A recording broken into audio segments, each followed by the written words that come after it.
CNC machining or computer numerical control machining is a form of cutting manufacturing used to produce made of materials such as metal and engineering plastics.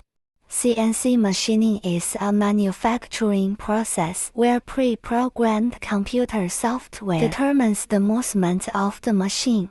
This process can be used to control a series of complex machines, from grinding machines and lathes to washing machines and engravers. With CNC machining, a set of prompts is enough to complete a three-dimensional cut.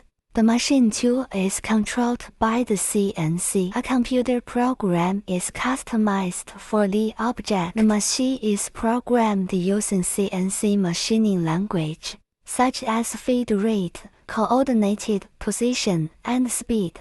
Through CNC machining, the computer can control precise positioning and speed. If you need CNC machined parts, you need to provide drawings or electronic versions of part.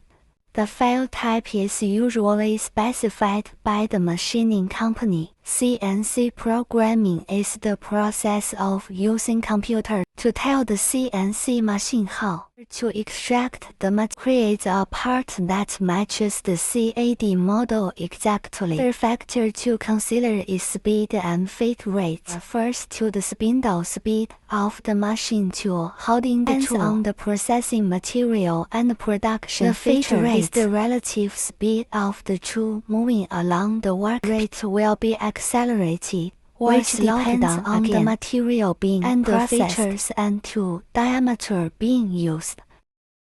Engineers will choose the right tools for the job and load them with the material into the CNC machine. The tool used depends on the material being processed. For example, some engineering plastics are prone to chips. To solve this problem, we'll choose particularly sharp cutting tools.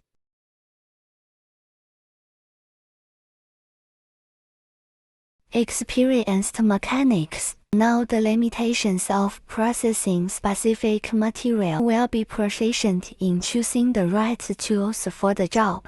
Using CNC machining has many advantages. The process is more precise than manual process, repeated in exactly the same way over and over again. Because of high precision, using CNC machining, this process produces many unimaginably complex shapes.